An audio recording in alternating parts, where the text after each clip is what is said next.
Capítulo 2. Dios. Vivimos en un universo cuya inmensidad presupone un poderoso hacedor, y cuya belleza, designio y orden señala la presencia de un sabio legislador. Pero, ¿quién hizo al hacedor? Podemos remontarnos en el tiempo, pasando del efecto a la causa, pero no podemos continuar retrocediendo para siempre sin admitir un ser eterno. Ese ser eterno es Dios, la causa y manantial de todo lo bueno que existe. 1. La existencia de Dios. 1.1. Su existencia afirmada. En ninguna parte tratan las sagradas escrituras de demostrar la existencia de Dios mediante pruebas metódicas o convencionales. Se la asume como prueba evidente, como creencia natural para el hombre. En ninguna parte las sagradas escrituras enuncian una serie de pruebas de su existencia como condición preliminar para la fe. Declaran el hecho y piden al hombre que se embarque en una aventura de fe. Es menester que el que a Dios se allega, crea que le hay, constituye el punto inicial de la Biblia en lo que respecta a los tratos del hombre con Dios. La Biblia realmente habla de hombres que dicen en su corazón que no hay Dios, pero son necios, en otras palabras, prácticamente impíos, que desalojan a Dios de sus pensamientos porque le desechan de sus vidas. Pertenecen al elevado número de ateos prácticos, es decir, los que viven y hablan como si no hubiera Dios. Exceden en mucho al número de los ateos teóricos, es decir, los que afirman aferrarse a la creencia intelectual que Dios no existe. Se ha señalado que la declaración de no hay Dios no implica que Dios no exista, sino que no se inmiscuye o interviene en los asuntos del mundo. Al considerar a Dios ausente, el hombre se corrompe y procede con abominación. Salmo 14. Dice el Dr. A. B. Davidson, no se trata de demostrar la existencia de Dios, porque en todas partes en la Biblia Dios se enuncia como conocido. Parece que no hay pasaje alguno en el Antiguo Testamento que indique que el hombre alcance el conocimiento de la existencia de Dios por medio de la naturaleza o de los acontecimientos de la providencia, aunque hay algunos pasajes que insinúan o implican que las falsas ideas de lo que es Dios pueden corregirse por la observación de la naturaleza y la vida. En las páginas del Antiguo Testamento no se considera el discutir o demostrar que pueda conocerse a Dios ni el probar que Dios existe. ¿Cómo podían los hombres considerar el discutir que pueda conocerse a Dios cuando estaban convencidos de que lo conocían? Cuando su fuego interno y su mente estaban impregnados de pensamientos del Señor y cuando sabían que el Espíritu de Dios los inspiraba, los iluminaba y les guiaba en toda la historia. La idea de que el hombre llega a conocer a Dios, o alcanza comunión con él mediante sus propios esfuerzos es completamente extraña al Antiguo Testamento. Dios habla, aparece, el hombre escucha y contempla. Dios se acerca al hombre, acuerda un pacto o inicia relaciones especiales con el hombre, le da mandamientos. El hombre lo recibe cuando se acerca a Dios, acepta su voluntad y obedece a sus preceptos. Jamás se presenta a Moisés o a los profetas en actitud pensante, reflexionando sobre el invisible y llegando a conclusiones con respecto a él, o ascendiendo a concepciones elevadas de la divinidad. El invisible se manifiesta a sí mismo ante ellos, y ellos lo saben. Cuando un hombre dice, conozco al presidente, no quiere decir que sabe que el presidente existe, ya que eso se da por sentado en la declaración. De igual manera los escritores bíblicos nos dicen que conocen a Dios, y esa declaración lleva implícita la existencia de Dios. 1.2. Su existencia demostrada. Si las escrituras no nos ofrecen una demostración razonada de la existencia de Dios, ¿por qué lo intentamos nosotros? Lo hacemos por las razones siguientes. Primera, para convencer a los que buscan sinceramente a Dios, es decir, a personas cuya fe ha sido oscurecida por alguna dificultad, y que dicen, quiero creer en Dios, demuéstreme que es razonable creer. Pero ninguna cantidad de pruebas convencerá a esa persona que, deseando vivir en el pecado y de manera egoísta expresa, lo desafío a que me demuestre que Dios existe. Después de todo, la fe es asunto moral antes que intelectual. Si una persona no está dispuesta a pagar el precio, evadirá toda clase de evidencia. Lucas 16 y 31. Segunda, para fortalecer la fe de los que ya creen.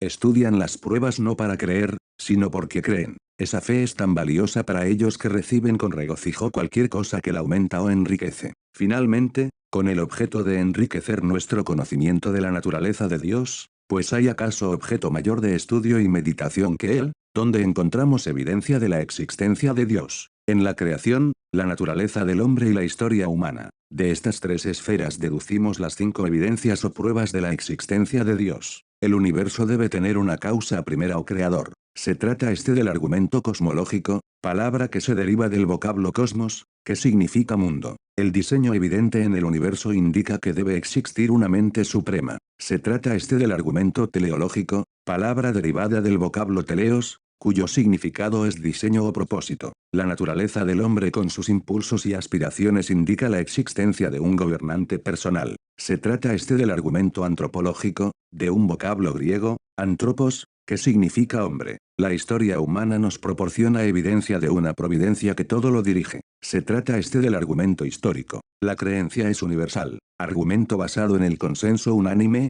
1.2.1. Argumento basado en la creación. La razón nos dice que el universo debe de haber tenido un comienzo. Todo efecto debe tener una causa adecuada. El universo es un efecto y por lo tanto debe tener una causa. Consideremos el tamaño del universo. Oigamos lo que nos dice el señor George W. Gray: el universo, según lo imaginamos o concebimos, es un sistema de miles de millones de nebulosas. Cada nebulosa o constelación está formada de miles y millones de estrellas. Hacia el borde de una de estas nebulosas, la Vía Láctea, hay un astro de tamaño mediano y temperatura moderada, que se está poniendo amarillo de vejez, nuestro Sol. Y pensar que el volumen del Sol es más de 1.000.000 de veces mayor que el de nuestra pequeña Tierra. El mismo escritor continúa diciendo: el Sol avanza vertiginosamente hacia uno de los bordes de la Vía Láctea a un promedio de unos 20 kilómetros por segundo, seguido en su órbita por la Tierra y todos los demás planetas, y al mismo tiempo todo el sistema solar se desplaza en un arco gigantesco a la velocidad de más de 300 kilómetros por segundo,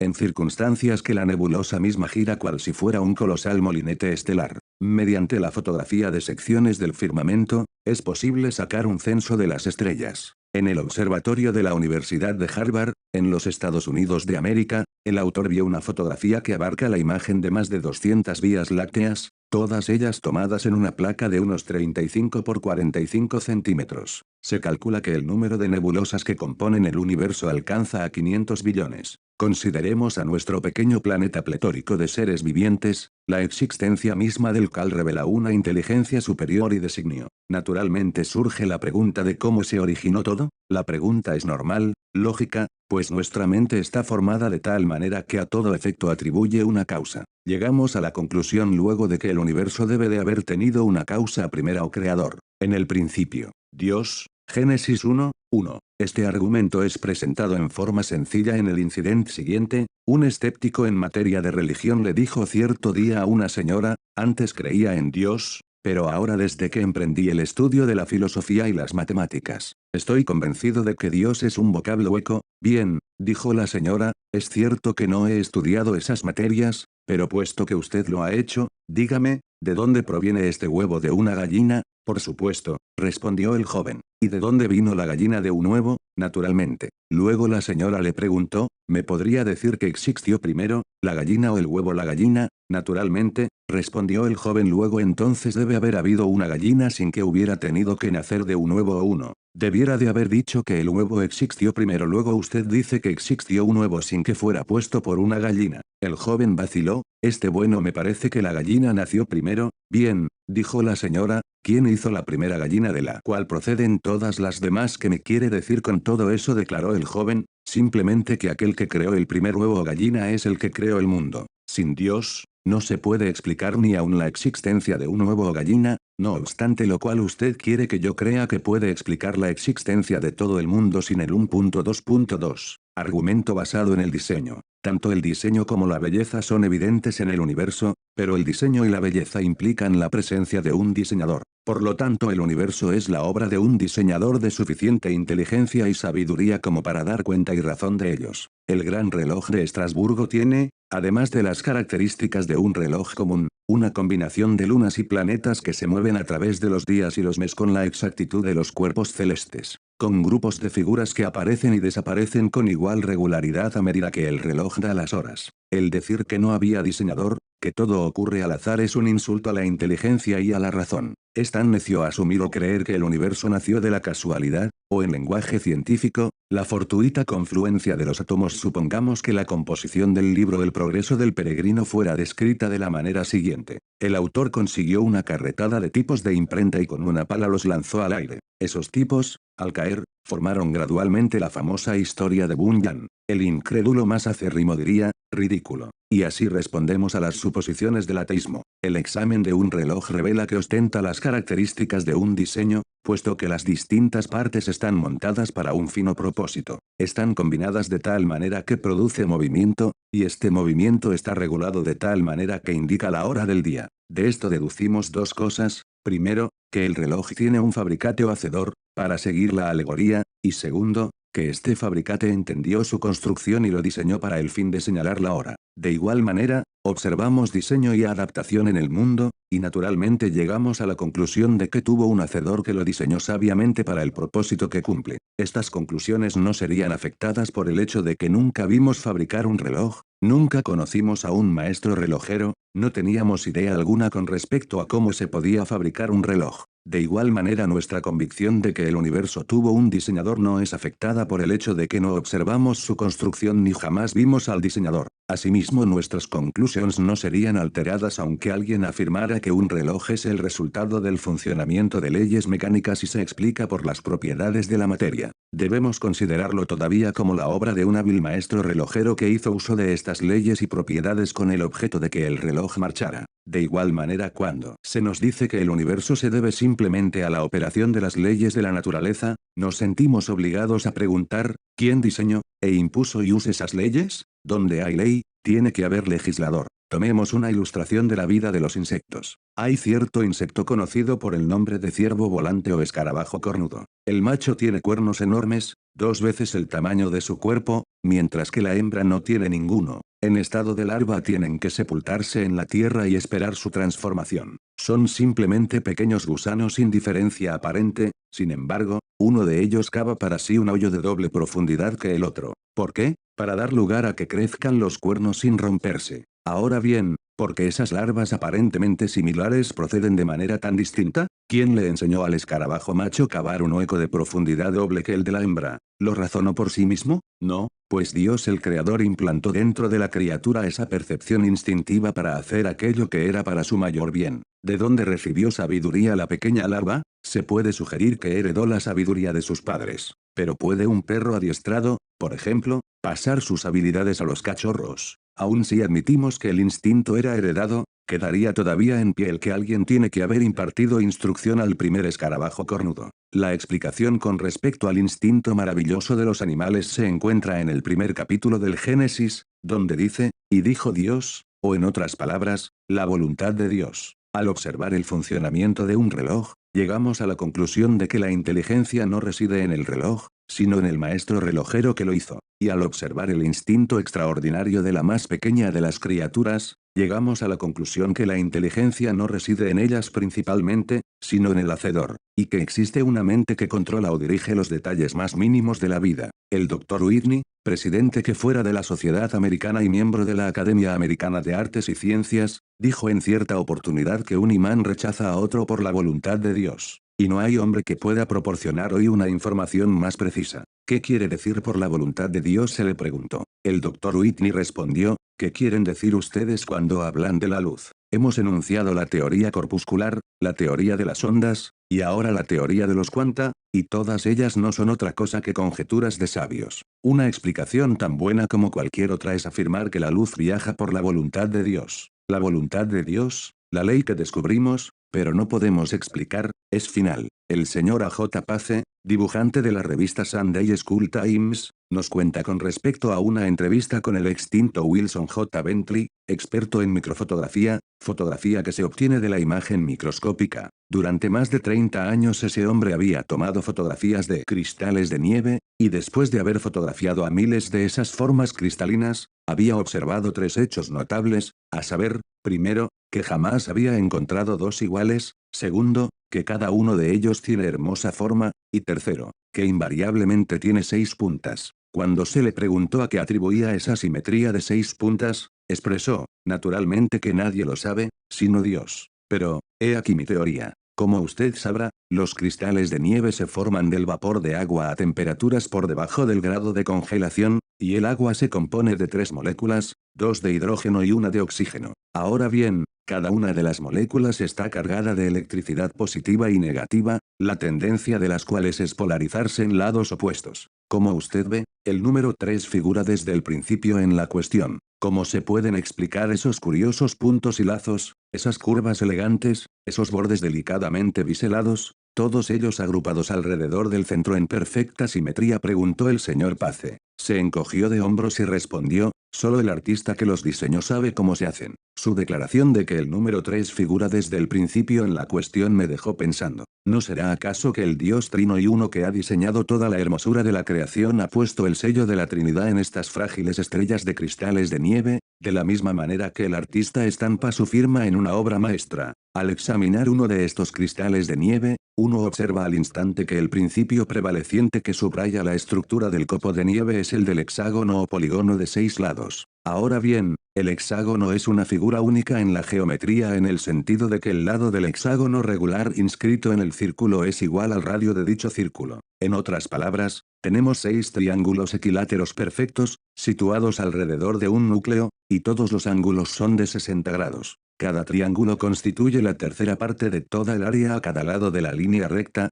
que podríamos denominar diámetro. ¿Qué símbolo más apropiado del Dios Trino y Uno es el triángulo? En él se observa, es un triángulo, pero son 3 líneas, cada una de ellas esencial para la integridad del todo. La curiosidad me impulsó a examinar las referencias en la Biblia que contenían el vocablo nieve, y descubrí con alegría ese significado que podríamos llamar triple inherente aquí también. Por ejemplo, hay 21, número divisible por 3, referencias en las que figura el sustantivo nieve en el Antiguo Testamento y 3 en el Nuevo Testamento, es decir, un total de 24. Luego hay 3 referencias que se refieren a la lepra, asignándosele la blancura de la nieve. 3 veces se compara la limpieza del pecado con la nieve. Hay 3 más que nos hablaban de vestiduras blancas como la nieve. 3 veces el Hijo de Dios es comparado en su apariencia a la nieve, pero ¿cuál no sería mi asombro al descubrir que el vocablo hebreo para designar a la nieve está compuesto enteramente de números 3? Es un hecho, aunque no generalmente sabido, que al no poseer numerales, tanto los griegos como los hebreos empleaban las letras del alfabeto en lugar de números. Una mirada ligera de un hebreo al vocablo select que significa nieve sería todo lo necesario para ver qué significa 333, lo mismo que nieve. La consonante hebrea que representa al sonido SH equivale a 300,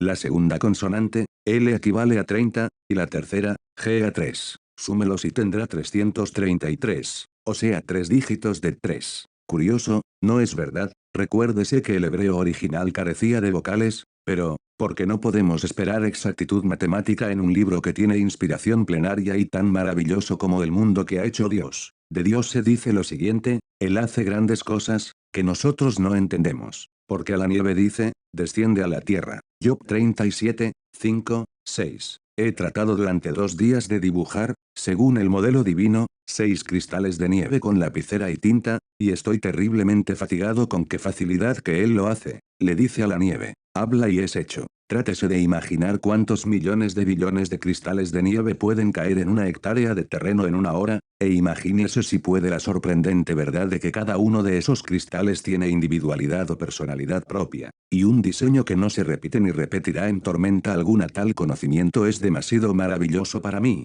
alto es, no lo puedo comprender. Salmo 139, 6. ¿Cómo puede una persona dada a la reflexión, en presencia de tales diseños, multiplicados por innumerables variaciones, dudar de la existencia y obra de un diseñador, cuya capacidad está medida solo por el infinito? Un Dios que puede hacer eso, puede hacerlo todo, incluso crear y modelar nuestra vida, y convertirla en una creación bella y simétrica. 1.2.3. Argumento basado en la naturaleza del hombre. El hombre es dueño de una naturaleza moral, es decir, su vida es regulada por conceptos del bien y del mal. Sabe que hay una conducta recta que debe seguirse, y una conducta errónea que debe evitarse. Ese conocimiento es denominado conciencia. Cuando hace lo recto, la conciencia aprueba; cuando hace lo malo, la conciencia desaprueba, o condena. Se le obedezca o no, la conciencia habla con autoridad. El señor Butler dijo lo siguiente con respecto a la conciencia: si poseyera poder, en la medida que posee autoridad manifiesta, luego gobernaría al mundo, es decir, que si la conciencia tuviera el poder de poner en vigor lo que ordena, revolucionaría al mundo. Pero Hale, el hombre es dueño del libre albedrío y de ahí que tiene la capacidad de desobedecer esa voz de su fuego interno. La conciencia, aun cuando está mal encaminada y sin luz, habla con autoridad, y hace que el hombre se sienta una persona responsable. 2 cosas me llenan de asombro, dijo Kant, el gran filósofo alemán: los cielos tachonados de estrellas sobre mí, y la ley moral dentro de mí. ¿Qué conclusiones se pueden derivar de esa conciencia o sentido universal del bien y el mal? que existe un legislador que ha señalado un nivel de conducta para el hombre y ha hecho la naturaleza del hombre capaz de entender ese nivel. La conciencia no crea el nivel, sino que simplemente atestigua con respecto a él, y registra ya sea conformidad o disconformidad. ¿Quién creó originalmente esos dos grandes conceptos del bien y del mal? Dios, el justo legislador. El pecado ha oscurecido la conciencia del hombre y borrado casi de su ser el sentido de la ley, pero en el monte Sinaí Dios grabó esa ley en la piedra, a fin de que el hombre tenga una perfecta ley mediante la cual pueda dirigir sus pasos. El que el hombre entienda esta ley y sienta responsabilidad hacia ella señala la existencia de un legislador que lo creó de esa manera. ¿Y qué conclusión podemos derivar del sentido de esa responsabilidad? Que el legislador es también juez que recompensará a los buenos y castigará a los malos. El que impuso esa ley, la reivindicará finalmente. No solamente la naturaleza moral del hombre, sino su ser entero evidencia o revela la existencia de Dios. Hasta las religiones más degradadas no son otra cosa que el esfuerzo ciego, sin rumbo, del hombre que busca algo que su alma anhela. Cuando una persona siente sed, sabemos que siente deseos de beber algo que apague su sed. Cuando siente sed de Dios, de lo divino, sabemos que siente sed de alguien o algo que pueda satisfacerla. El grito de mi alma tiene sed de Dios, del Dios vivo, Salmo 42, 2, constituye un argumento en favor de la existencia de Dios, pues el alma no engañaría al hombre sintiendo sed por algo que no existe.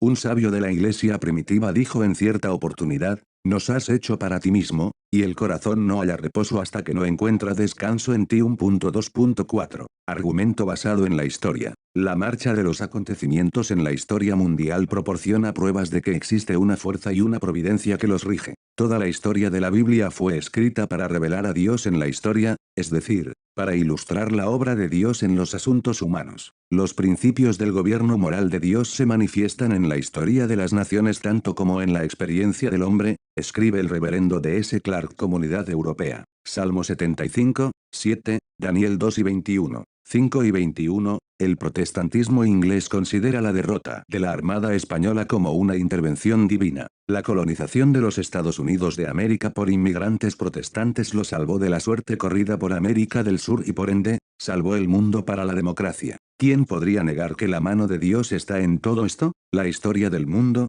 la caída y resurgimiento de naciones, como Babilonia y Roma, demuestra que el progreso acompaña al uso de facultades que Dios ha otorgado, y a la obediencia a sus leyes, y, a la desobediencia sigue la decadencia y caída. D. L. Pearson, el Sr. A. T. Pearson, en su libro en inglés intitulado The New Acts of the Apostles, enuncia evidencias de la providencia rectora de Dios en la historia de las misiones modernas. Sobre todo el trato de Dios con las personas evidencia su participación activa en los asuntos de los hombres. Charles Bradlaugh, que fuera en su época uno de los más destacados ateos ingleses, desafió a un ministro cristiano, Charles Hugh Price, a un debate. Fue aceptado el desafío, y el predicador añadió el siguiente reto, puesto que sabemos, señor Bradlaugh, que un hombre convencido contra su voluntad no ha cambiado realmente de opinión, y que un debate como mero asunto de gimnasia mental a nadie convencerá. Propongo que traigamos evidencias concretas de la validez de las afirmaciones del cristianismo por medio de hombres y mujeres que han sido redimidos de una vida de pecado y de vergüenza por la influencia del cristianismo y del ateísmo. Yo traeré 100 personas, y le invito a que usted haga lo mismo.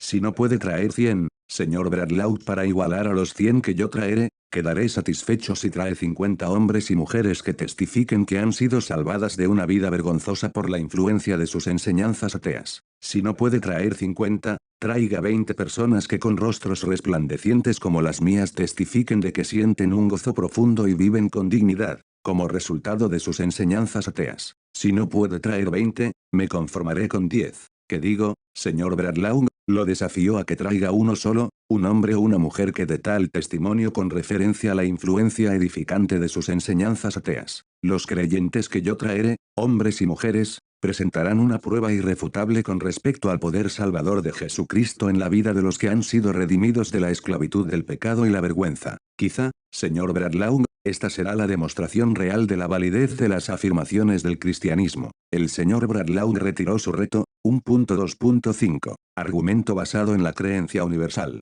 La creencia en la existencia de Dios se ha esparcido tanto como la raza misma, aunque frecuentemente esa creencia ha adquirido forma pervertida y grotesca, y está plagada de ideas supersticiosas. Esta posición ha sido atacada por algunos que afirman que hay algunas razas totalmente desprovistas de la idea de Dios. Pero el señor Gibbons, erudito en antropología y religión comparada, afirma que este punto de vista, como lo sabe todo antropólogo, ha caído en la tumba de las controversias muertas. Todos están de acuerdo en que ninguna raza, por primitiva que sea, está privada de toda idea de religión. Aun cuando la excepción pudiera demostrarse, sabemos que la excepción no anula la regla. Por ejemplo, si se pudieran encontrar algunas personas completamente desprovistas de sentimientos compasivos, humanos, ello no demostraría que el hombre es esencialmente una criatura impasible, insensible. La presencia de personas ciegas en el mundo no demuestra que el hombre es un ser no vidente. Y según las palabras del teólogo William Evans, el que algunas naciones no tengan la tabla de multiplicar no significa que no exista la aritmética.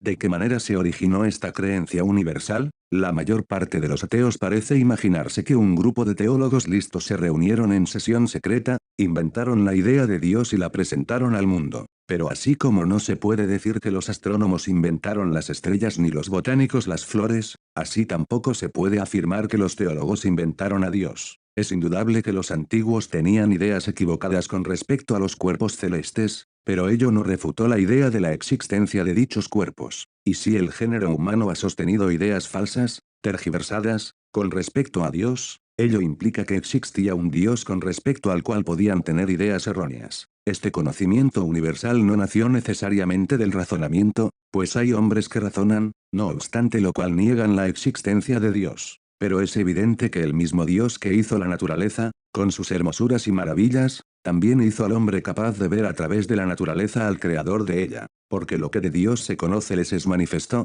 pues Dios se lo manifestó. Porque las cosas invisibles de Él, su eterna poder y deidad, se hacen claramente visibles desde la creación del mundo, siendo entendidas por medio de las cosas hechas, de modo que no tienen excusas. Romanos 1 y 19, 20. Dios no hizo al mundo sin dejar indicios, sugerencias y pruebas reveladoras de la obra de sus manos. Pero habiendo conocido a Dios, no le glorificaron como a Dios, ni le dieron gracias, sino que se desvanecieron en sus razonamientos, y su necio corazón fue entenebrecido. Romanos 1 y 21. El pecado les empañó la visión, perdieron de vista a Dios, y en vez de ver a Dios a través de las criaturas, le pasaron por alto y adoraron a la criatura. De esta forma comenzó la idolatría. Pero aún todo esto demostró que el hombre es un ser religioso, que debe tener un objeto al que adorar, o rendir culto. Que demuestra esta creencia universal en Dios. Demuestra que la naturaleza del hombre está constituida de tal manera como para entender y apreciar esa idea. Un escritor lo ha expresado de la siguiente manera: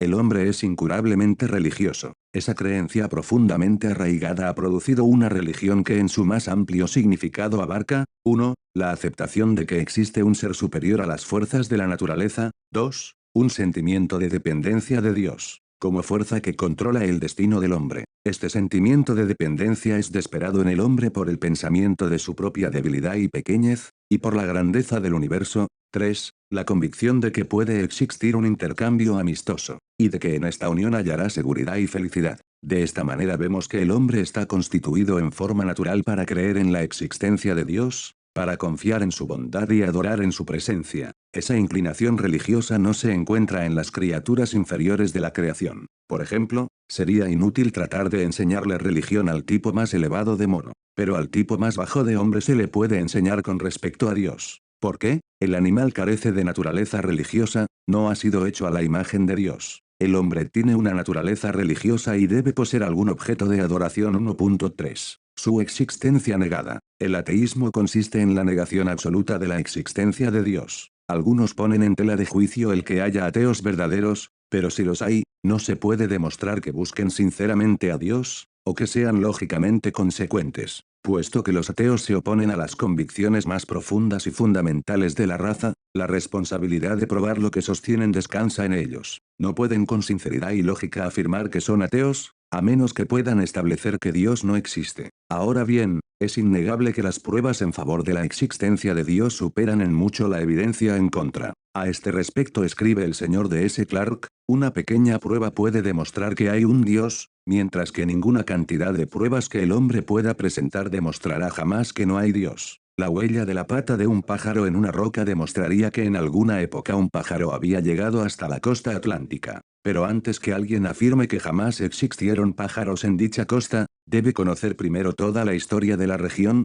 desde la fecha que los seres vivientes comenzaron a poblar el globo. Una evidencia pequeña puede demostrar que Dios existe, pero antes que el hombre afirme que no hay Dios, debe analizar toda la materia en el universo, debe estudiar todas las fuerzas, ya sean mecánicas, eléctricas, vitales, mentales y espirituales. Debe conversar con todos los espíritus y entenderlos a la perfección, debe hallarse en todos los lugares del espacio a cada momento, no sea que Dios en algún lugar o de alguna manera lo eluda. Debe ser omnipotente, omnipresente y eterno. En realidad, él mismo debe ser Dios, antes que pueda afirmar dogmáticamente que no hay Dios. Aunque parezca extraño, solo Dios, cuya existencia niega el ateo, podría tener la capacidad de demostrar que no hay Dios. Además, la simple posibilidad de que exista un soberano moral inviste al hombre de una gran responsabilidad, y la conclusión atea no debiera aceptarse hasta que la no existencia de Dios haya sido demostrada fuera de toda duda. La inconsecuencia de la postura atea se observa por el hecho de que muchos ateos,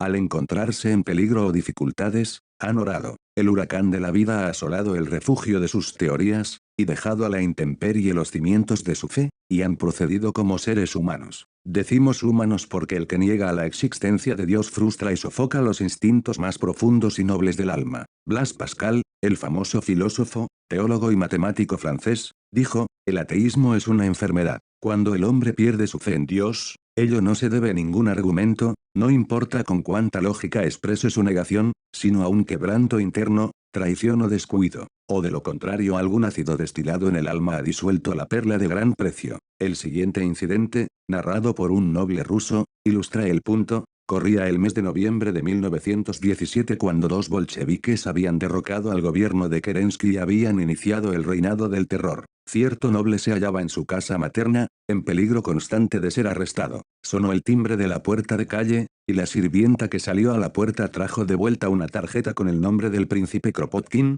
el padre del anarquismo. Entró y pidió permiso para examinar el departamento. No quedaba otra alternativa que cumplir la orden, pues evidentemente tenía autoridad para efectuar la inspección de la casa, y hasta para revisarla. Mi madre lo dejó pasar, dice el narrador. Entró en una habitación y luego en otra sin detenerse, como si hubiera vivido allí antes y conociera la casa. Entró en el comedor, miró a su alrededor, y de repente se dirigió a la alcoba de mi madre. Disculpe, pero ese es mi dormitorio, le dijo mi madre cuando el príncipe estaba a punto de abrir la puerta. Vaciló por unos momentos ante la puerta, miró a mi madre y luego, como si no supiera qué hacer, con cierta vibración en su voz, dijo rápidamente, sí, ya sé, perdóneme, pero necesito entrar en esa habitación. Colocó la mano derecha en el picaporte y comenzó a abrir la puerta con lentitud, luego la abrió de par en par, y entró en la habitación, cerrando la puerta tras de sí. Tal era mi indignación por la conducta del príncipe, que estuve a punto de reconvenirle. Me acerqué a la alcoba,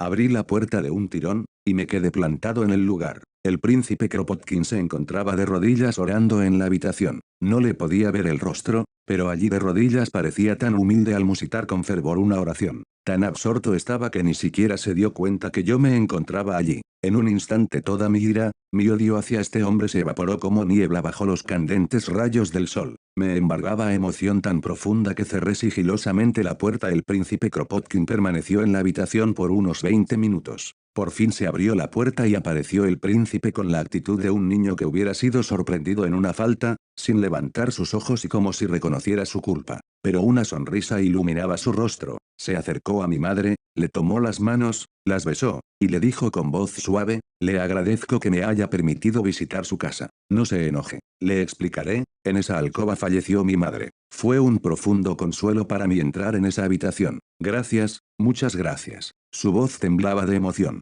Tenía húmedos los ojos. Se despidió apresuradamente y desapareció. Se trataba de un anarquista, revolucionario y ateo, pero oro. No era evidente que se había convertido en ateo aplastando algunos de los impulsos más profundos del alma. El ateísmo es un crimen contra la sociedad, pues destruye el único fundamento adecuado de la moral y la justicia, un Dios personal que hace responsable al hombre por el cumplimiento de sus leyes. Si no hay Dios, no hay tampoco ley divina, y por ende toda la ley es del hombre. Pero ¿por qué se tiene que vivir una vida recta simplemente porque un hombre, o un grupo de hombres, lo diga? Quizá haya personas animadas de elevados principios que serán justos y procederán con rectitud, sin creer en Dios, pero para la mayoría de los seres humanos, una sola cosa justifica el proceder con rectitud. Así ha dicho Jehová, el juez de los vivos y de los muertos, el poderoso gobernante de nuestro eterno destino. El remover ese fundamento equivale a destruir los cimientos o bases de la sociedad humana. El señor James M. Gillis dice, el ateo es como un borracho que por casualidad entra en un laboratorio y comienza a experimentar al azar con productos químicos que pueden hacer volar en pedazos a él y a lo que lo rodea. En realidad el ateo está jugando peligrosamente con una fuerza más misteriosa y poderosa que cualquier cosa que se pone en los tubos de ensayo,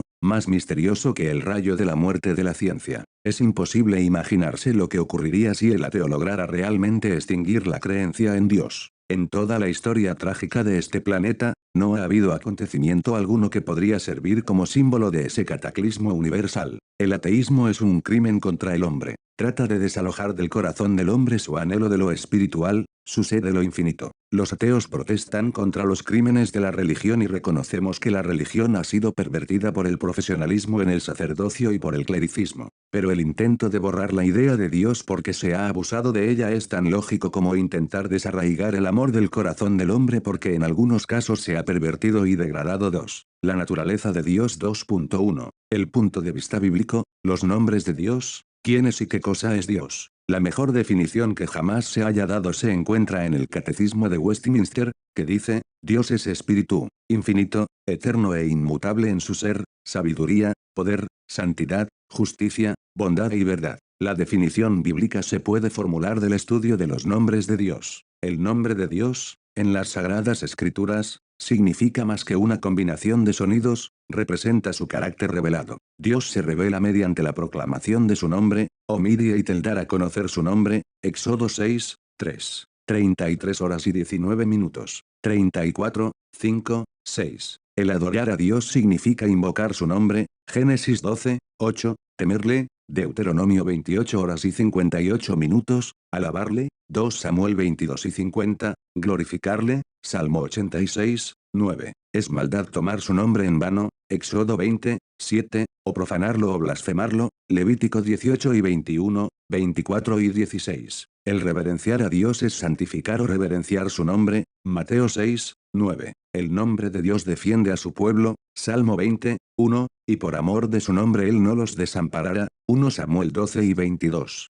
Los siguientes son los nombres bíblicos más comunes en las Sagradas Escrituras. 2.1.1. Elohim, traducido Dios. Este vocablo es empleado en lugares donde se describe o insinúa el poder creador y la omnipotencia de Dios. Elohim es el Dios creador. La forma plural significa plenitud de poder, y simboliza a la Trinidad. 2.1.2. Jehová. Elohim, el Dios creador no se aísla de sus criaturas. Al ver sus necesidades, descendió para ayudarlas y salvarlas. Al entablar esa relación, se revela a sí mismo como Jehová, el Dios del pacto. El nombre Jehová procede del verbo ser en el idioma hebreo, y abarca los tres tiempos gramaticales, pasado, presente y futuro. El nombre significa por lo tanto, el que fue, es, y será, o en otras palabras, el eterno. Puesto que Jehová es el Dios que se revela al hombre, el nombre significa, me he manifestado, me manifestó y me manifestaré a mí mismo. Lo que Dios hace por su pueblo se expresa por sus nombres, y cuando su pueblo experimenta su gracia, luego se dice que conocen su nombre. La relación de Jehová con Israel queda sintetizada en los nombres de Jehová relacionados con sus promesas. Para los que se encuentran postrados en su lecho de dolor, se le conoce como Jehová Rafa, yo soy Jehová tu sanador, Éxodo 15 y 26. Acosados por el enemigo, claman a Jehová Nisi, o sea Jehová mi bandera, Éxodo 17, 8 a 15. Agobiados por las preocupaciones, los hijos de Dios descubren que Él es Jehová Salom, que significa Jehová es paz, Jueces 6 y 24. Como peregrinos en la tierra, comprenden que necesitan a Jehová Ra, Jehová es mi pastor, Salmo 23, 1. Conscientes de la condenación, y necesitando la justificación claman esperanzados a Jehová Tzidkenu, Jehová, justicia nuestra, Jeremías 23, 6. Cuando están necesitados, comprueban que es Jehová Yire, o sea Jehová proveerá, Génesis 22 y 14. Y cuando el reino de Dios venga sobre la tierra, se le conocerá como Jehová Sama, cuyo significado es Jehová está o Ezequiel 48 horas y 35 minutos, 2.1.3. El, Dios, él es empleado en el idioma hebreo en palabras compuestas, el Elyon, Génesis 14, 18 a 20, el Altísimo, el Dios que es exaltado sobre todo aquello que se denomina Dios o dioses, el Sadal, el Dios suficiente para las necesidades de su pueblo, Éxodo 6, 3. El Olam, el Dios eterno, Génesis 21 y 33 2.1.4. Adonai, significa literalmente Señor, y nos expresa la idea de gobierno y dominio, confer Éxodo 23 y 17, Isaías 10 y 16, 33 en virtud de lo que es y ha hecho, reclama para sí el servicio y obediencia de su pueblo. Este nombre se aplica en el Nuevo Testamento al Cristo glorificado 2.1.5. Padre. El vocablo Padre es empleado tanto en el Antiguo como en el Nuevo Testamento. En su significado más amplio, describe a Dios como el productor de todas las cosas, y el creador del hombre, de manera que en lo que a creación respecta, todo puede ser denominado descendencia o producto de Dios, Hechos 17 y 28. Sin embargo, esta relación no garantiza la salvación. Solo quienes han sido vivificados para que tengan nueva vida por medio de su Espíritu son sus hijos en un sentido íntimo y salvador, Juan 1 y 12, 13. 2.2. Creencias erróneas. Hay otros puntos de vista relativos a Dios aparte de las Escrituras. De ellos algunos son verdades recalcadas con exceso, otros son verdades que no se han acentuado como es debido, otros, verdades falseadas, tergiversadas. Porque vamos a considerarlos, porque es muy difícil describir a la perfección el ser de Dios, y al ver lo que no es, recibiremos ayuda para entender mejor lo que es 2.2.1. Agnosticismo. El agnosticismo, de un vocablo griego que significa desconocido o imposible de conocer, niega a la inteligencia humana capacidad para conocer a Dios. La mente finita no puede comprender lo infinito, declara el agnóstico, pero no alcanza a comprender que hay diferencia entre conocer a Dios en sentido absoluto, y conocer algunas cosas relativas a Dios. No podemos conocer a Dios en forma absoluta, pero sí limitada, es decir, podemos saber algo de Él. Podemos saber que Dios existe, sin saber todo lo que es, nos dice el señor D. S. Clark. Podemos tocar la tierra, aunque somos incapaces de rodearla con nuestros brazos. El niño puede conocer a Dios, mientras que el filósofo jamás podrá conocer al Altísimo en forma perfecta. Las Sagradas Escrituras se basan en la premisa de que Dios es conocible, por otra parte se nos advierte que aun conocemos en parte, confer Éxodo 33, 20, Job 11, 7, Romanos 11 y 33, 34, 1 Corintios 13, 9 a 12, 2.2.2. Politeísmo. Este vocablo significa adoración de muchos dioses. El politeísmo fue característica de las religiones antiguas, y se practica todavía en muchos países paganos. Se basa en la idea de que el universo es gobernado, no por una fuerza, sino por varias, de manera que hay un dios del agua, dios del fuego, dios de las montañas, dios de la guerra, y así sucesivamente. Esta creencia fue la consecuencia natural del paganismo, que hizo muchos dioses de objetos y fuerzas naturales, honrando y dando culto a las criaturas antes que al Creador, Romanos 1 y 25. Abraham fue llamado a que se separara de los paganos y se convirtiera en testigo del Dios verdadero. Su llamado fue el comienzo de la misión de Israel, la cual predicaría el monoteísmo, adoración de un solo Dios, en contraposición con el politeísmo de las naciones circunvecinas 2.2.3. Panteísmo. El panteísmo, palabra formada de dos vocablos griegos que significan todo es Dios, es un sistema filosófico o religioso de los que creen que la totalidad del universo es el único Dios. Los árboles y las piedras, la tierra y el agua, pájaros, reptiles y otros animales, y el hombre, todos son, según el panteísmo, parte de Dios, y Dios vive y se expresa mediante esas sustancias y fuerzas. De la misma manera que el alma se expresa por medio del cuerpo. ¿Cómo se originó este sistema? En Romanos 1, 2 a 23 se nos proporciona el indicio. Quizás sea que en un pasado lejano los filósofos paganos, habiendo perdido de vista a Dios y habiéndolo destituido de sus corazones, comprendieron la necesidad de hallar algo que ocupara su lugar, pues el hombre tiene necesidad de adorar algo. Para ocupar el lugar de Dios, debe haber algo que sea tan grande como Dios. Si Dios ha desaparecido del mundo, ¿por qué no dejar que el mundo sea Dios? Así razonaban, y de esa manera comenzó la adoración a las montañas y los árboles, a las bestias y al hombre, y a todas las fuerzas de la naturaleza. A primera vista esta adoración de la naturaleza quizá nos parezca hermosa, pero encierra una conclusión absurda. Pues si el árbol y la flor y la estrella es Dios, también deben serlo el gusano, el microbio, el tigre y el más vil de los pecadores. Se trata esta de una conclusión inconcebible. El panteísmo confunde a Dios con la naturaleza. Pero el poema no es el poeta, el arte no es el artista,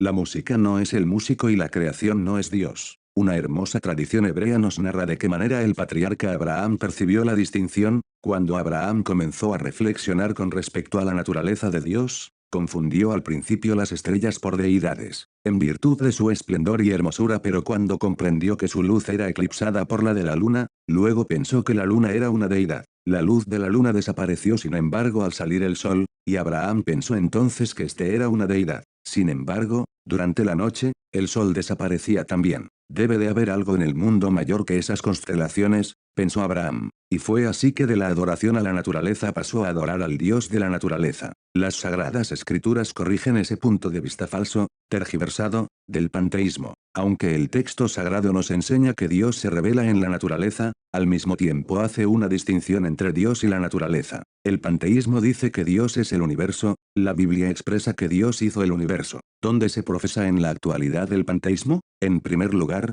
entre algunos poetas que dicen que la naturaleza es divina. En segundo lugar, subraya la mayor parte de la religión de la India, y constituye su justificación para la adoración de ídolos. ¿No es acaso el árbol del que está hecha la imagen, parte de Dios, nos dicen? En tercer lugar, la ciencia cristiana es una forma de panteísmo, pues una de sus creencias o doctrinas fundamentales es la siguiente: Dios es todo, y todo es Dios. Técnicamente, es panteísmo idealista, porque enseña que todo es idea, y por lo tanto la materia es irreal. 2.2.4. Materialismo. El materialismo niega que haya distinción alguna entre la mente y la materia, y afirma que todas las manifestaciones de la vida y de la mente, y todas las fuerzas, son simplemente propiedades de la materia. Así como el hígado segrega a la bilis, así también el cerebro segrega pensamientos y el hombre es una máquina, son algunos de los dichos favoritos de los materialistas. El hombre es simplemente un animal, declaran, con el objeto de destruir la idea de la naturaleza superior del hombre y su destino divino. Esta teoría nos parece tan tosca y absurda que apenas merece ser refutada. Sin embargo, en numerosas universidades, en centenares de novelas, y en muchas otras formas se discute y se cree la idea de que el hombre es un bruto o una máquina, que no es responsable de sus actos, y que no es ni bueno ni malo. Para rebatir ese error observemos lo siguiente: 1. Nuestra propia conciencia nos dice que somos algo más que materia, y que somos distintos de un árbol o una piedra. Un gramo de sentido común vale más que una tonelada de filosofía. Se nos dice que Daniel O'Connell, el orador irlandés, se encontró en cierta oportunidad con una anciana mujer de la misma nacionalidad, la cual era temida por su lengua mordaz y vocabulario cáustico. Pero el orador, en un debate con ella, la abrumó con una andanada de términos trigonométricos, diciéndole: «Usted es un miserable romboide, desvergonzada hipotenusa. Todos saben que esconde en su casa un paralelogramo». Y continuó en este tenor, hasta que la pobre mujer se sintió toda confusa, sin saber qué hacer. De igual manera, los filósofos modernos tratan de aterrorizarnos con palabras altisonantes. Pero el error no se convierte en verdad mediante el empleo de palabras kilométricas, de 5 sílabas o más. 2. La experiencia y la observación nos demuestran que la vida puede proceder solo de una vida existente, y por lo tanto la vida de este mundo procedió de una causa viva. Jamás se ha demostrado que la vida pueda proceder de la materia muerta. Hace algunos años, algunos hombres de ciencia pensaron que habían hecho tal descubrimiento, pero cuando se observó en el aire la presencia de microbios, la teoría quedó en la nada. 3. La evidencia de que existe inteligencia y diseño en el universo contradice la idea del materialismo ciego. 4. Admitiendo aún la idea de que el hombre es una máquina, sabemos que una máquina no se fabrica a sí misma. La máquina no produjo al inventor, sino que éste creó aquella. Los males del materialismo se observan en el hecho de que destruye los fundamentos o bases de la moralidad, puesto que si el hombre es solo una máquina, luego no es responsable de sus hechos. En consecuencia, no podemos denominar noble al héroe, ni malvado al villano, puesto que no podrían actuar de otra manera aunque lo quisieran. Por lo tanto, un hombre no puede juzgar a otro, puesto que la sierra circular no le puede decir a la guillotina: «¿Cómo puedes ser tan cruel?». ¿Cuál es el antídoto para el materialismo? El evangelio predicado en la demostración del espíritu y con señales que lo siguen. 2.2.5. Deísmo. El deísmo admite que hay un Dios personal, que creó al mundo, pero insiste en que después de la creación lo dejó para que se gobernara por las leyes naturales. En otras palabras, le dio cuerda al mundo como si fuera un reloj, y luego lo dejó que marchara sin intervención de su parte. De ahí que no sea posible revelación o milagro alguno. Este sistema se denomina a veces racionalismo, porque hace de la razón la guía suprema de la religión. También se describe como religión natural, en contraposición con la religión revelada. Este sistema es impugnado por las evidencias de la inspiración de la Biblia y las evidencias de la obra de Dios en la historia. El punto de vista deísta con respecto a Dios es unilateral.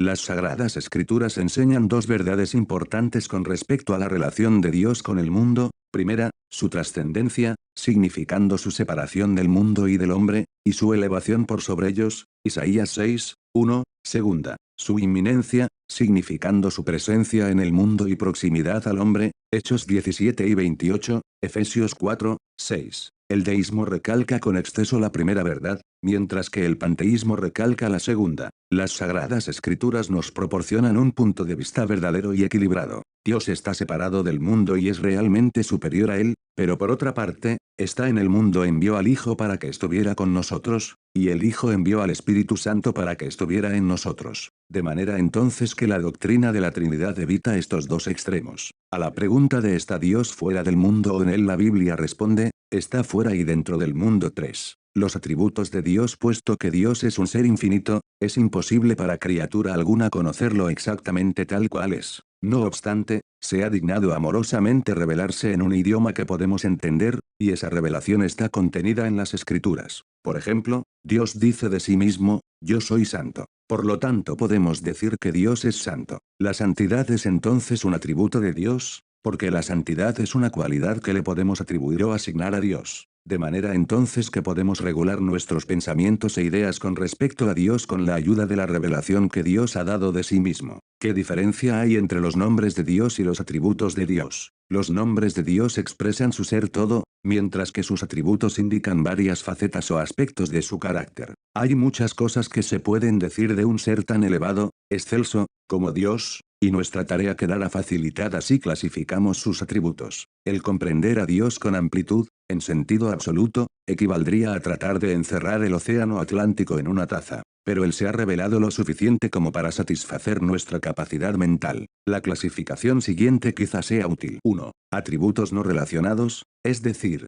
lo que Dios es en sí mismo, aparte de la creación. Responden a la siguiente pregunta, ¿qué cualidades caracterizaron a Dios antes de existir lo creado? 2. Atributos activos, o lo que Dios es con relación al universo. 3. Los atributos morales, o lo que Dios es con relación a sus seres morales. 3.1. Atributos no relacionados, la naturaleza interior de Dios. 3.1.1. Espiritualidad. Dios es un espíritu con personalidad, Juan 4 y 24. Piensa, siente, habla y por lo tanto puede mantener comunicación directa con sus criaturas hechas a su imagen. Como espíritu, Dios no está sujeto a las limitaciones que por tener cuerpo sufren los seres humanos. No posee miembros corporales o pasiones, no está compuesto de elementos materiales, y no está sujeto a las condiciones de la existencia natural. De ahí que no pueda ser visto con ojos naturales o comprendido por los sentidos naturales. Esto no implica que Dios viva una existencia indefinida, oscura, insubstancial, pues el Señor Jesús se refiere a su parecer Juan 5 y 37, compare con Filipenses 2, 6. Dios es una persona verdadera, pero de naturaleza tan infinita que no puede ser comprendido a la perfección por la mentalidad del hombre, ni descrito en forma adecuada por el lenguaje humano. A Dios nadie le vio jamás, declara Juan 1 y 18, compare Éxodo 33 horas y 20 minutos, sin embargo, en Éxodo 24, 9, 10 leemos que Moisés y ciertos ancianos vieron al Dios de Israel. No hay contradicción alguna. Juan quiere decir que nadie ha visto jamás a Dios tal cual es. Pero sabemos que el Espíritu puede manifestarse en forma corporal, Mateo 3 y 16, por lo tanto Dios puede manifestarse a sí mismo en una forma que puede ser entendido o comprendido por el hombre. Dios describe también su personalidad infinita en un idioma entendido por la mente finita, de ahí que la Biblia hable de Dios diciendo que tiene manos, brazos, ojos y oídos, que ve, siente, oye, se arrepiente y así sucesivamente. Pero Dios es inscrutable, ¿descubrirás tú los secretos de Dios? Job 11,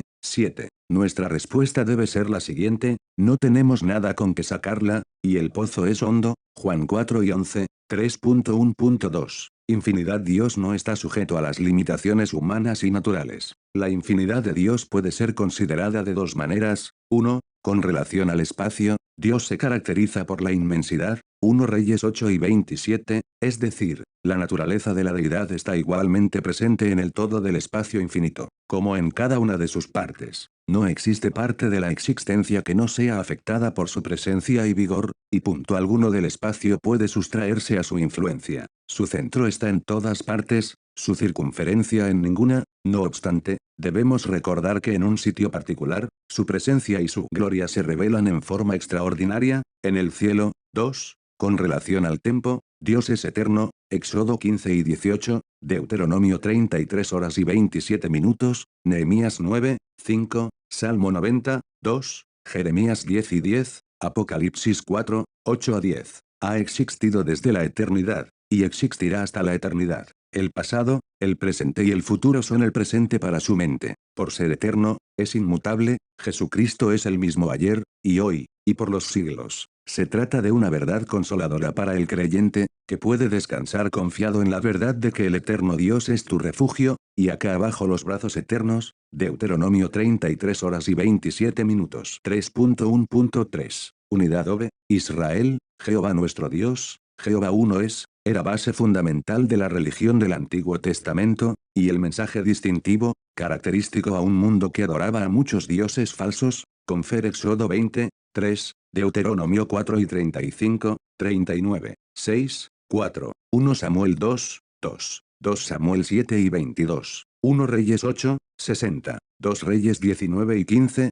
Nehemías 9, 6, Isaías 44, 6 a 8, 1 Timoteo 1 y 17. Está en pugna esta enseñanza relativa a la unidad de Dios con lo que enseña el Nuevo Testamento referente a la Trinidad. Debemos distinguir entre dos clases de unidad, la absoluta y la compuesta. La expresión un hombre nos da la idea de unidad absoluta, porque nos referimos a una persona. Pero cuando leemos que un hombre y una mujer serán una sola carne, Génesis 2 y 24, tenemos unidad compuesta, puesto que se quiere dar a entender la unión de dos personas. Compárese también Esdras 3, 1 y Ezequiel 37 horas y 17 minutos, pasajes que emplean para uno, echad en hebreo, el mismo vocablo que se emplea en Deuteronomio 6, 4. Un término distinto, yachit, se emplea para proporcionar la idea de unidad absoluta, o calidad absoluta de uno Génesis 22, 2, 12, Amos 8 y 10, Jeremías 6 y 26, Zacarías 12 y 10, Proverbios 4,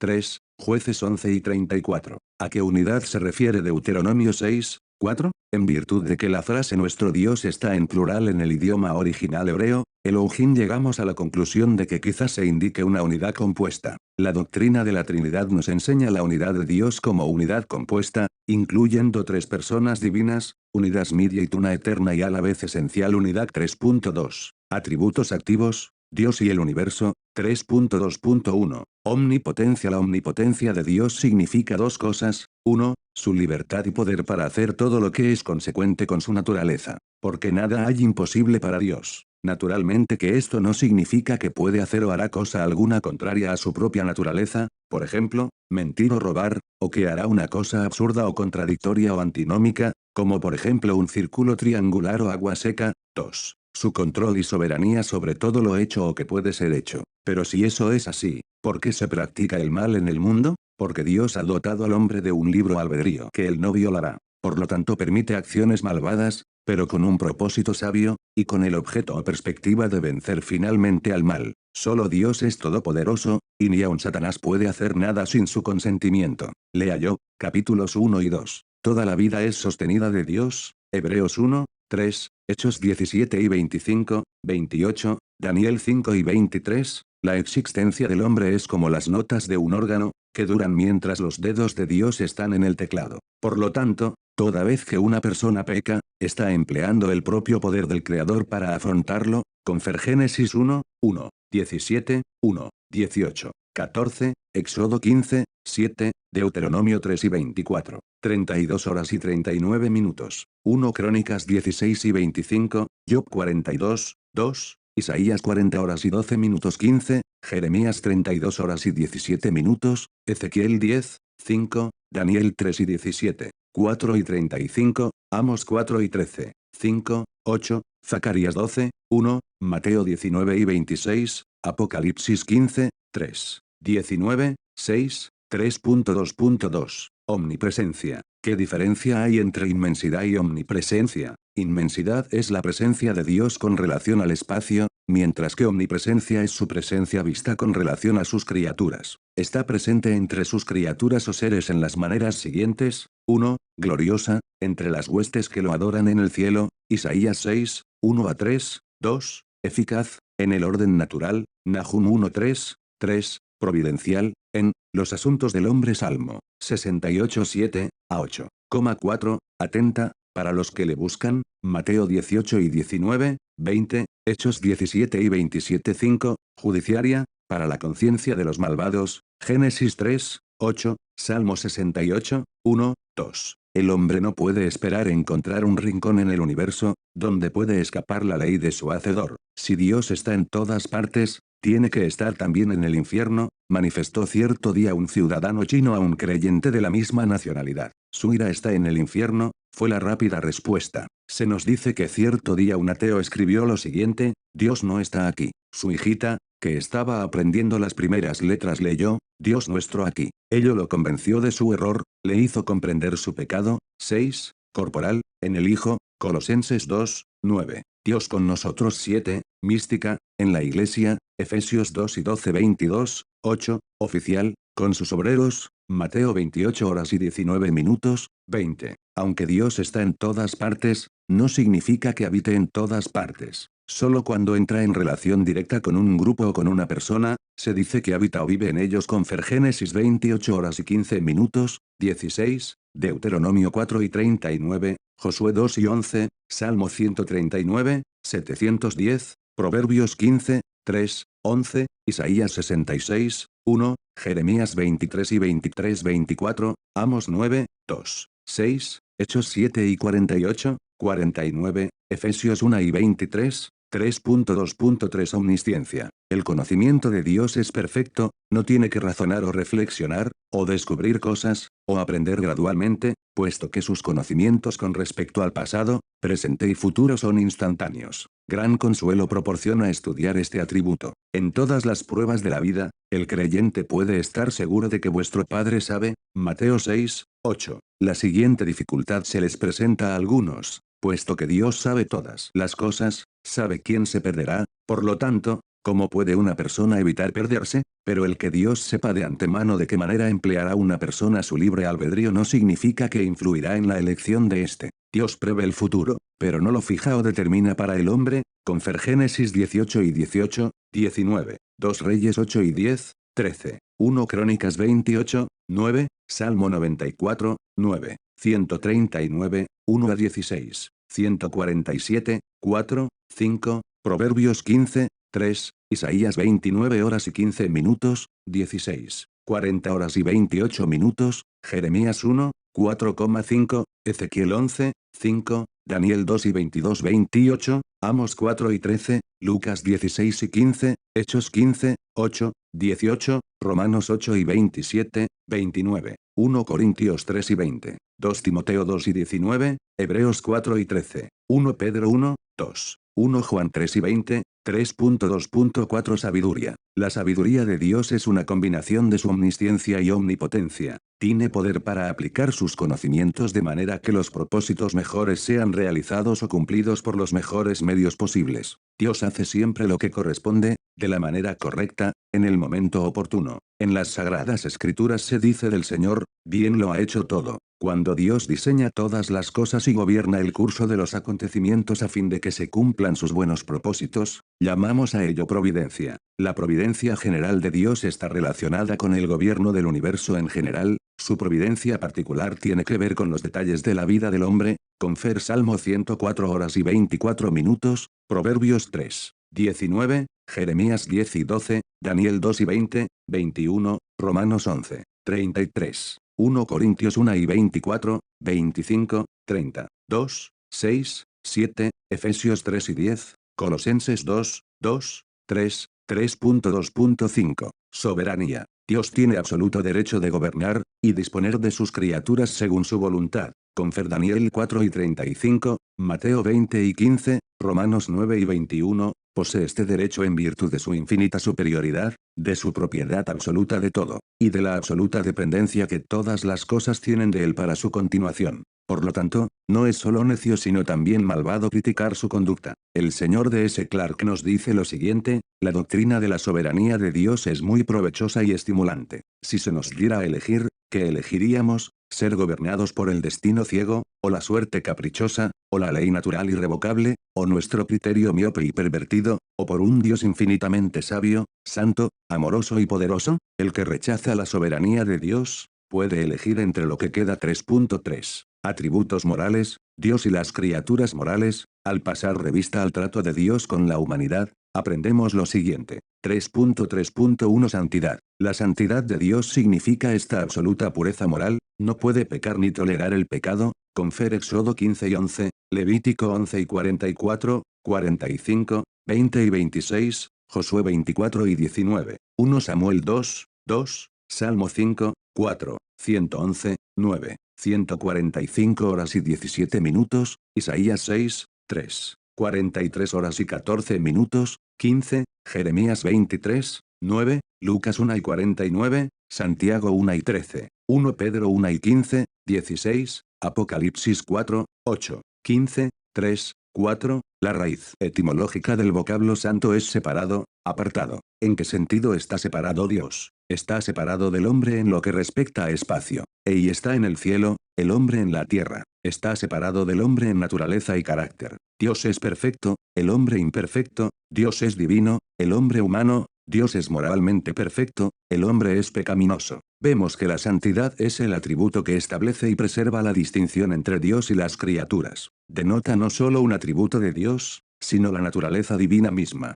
Por lo tanto, cuando Dios se revela de tal manera que con su divinidad causa impresión en el hombre, se dice que se santifica a sí mismo, Ezequiel 36 horas y 23 minutos, 38 horas y 23 minutos, es decir, se revela como el santo. Cuando los serafines describen el resplandor del que se sienta en el trono, exclaman, Santo, Santo, Santo, Jehová de los ejércitos, Isaías 6, 3. Se dice que el hombre santifica a Dios cuando lo ora y reverencia como ser divino, Números 20 y 12, Levítico 10, 3, Isaías 8 y 13. Cuando le afrentan al violar sus mandamientos, se dice que profanan su nombre, lo cual es lo opuesto de santificarlo, Mateo 6, 9. Solo Dios es santo en sí mismo. Se habla de gente santa, de edificios y objetos santos, porque Dios los ha hecho santos, o los ha santificado. El vocablo santo aplicado a personas u objetos es un término que expresa una relación con Jehová, o sea que una determinada persona u objeto ha sido separado o apartado para servir a Dios.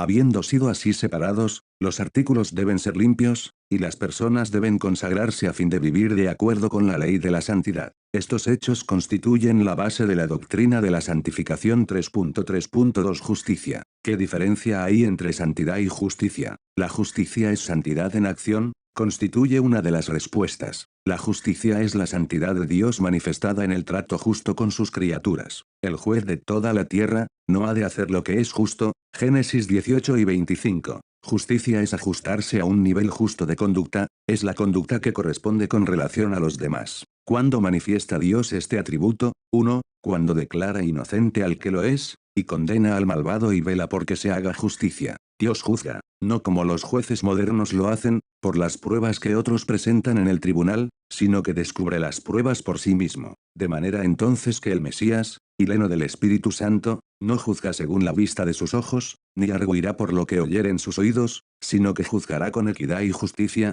Isaías 11, 3, 2, cuando perdona al penitente, Salmo 51 horas y 14 minutos. 1 Juan 1, 9, Hebreos 6 y 10, 3, cuando castiga y juzga a su pueblo, Isaías 8 y 17, Amos 3, 2, 4, cuando salva a su pueblo. La interposición de Dios en favor de su pueblo se denomina su justicia, Isaías 46 horas y 13 minutos, 45 horas y 24 minutos, 25. La salvación es el lado negativo, la justicia el positivo. Libera a su pueblo de sus pecados y de sus enemigos, y el resultado es justicia del corazón, Isaías 60 horas y 21 minutos, 54 horas y 13 minutos, 61 horas y 10 minutos, 51, 6, 5, cuando proporciona la victoria a la causa defendida por sus siervos fieles. Isaías 50, 9. Después que Dios haya liberado a su pueblo y juzgado a los malvados, tendremos cielos nuevos y tierra nueva, según sus promesas, en los cuales mora la justicia.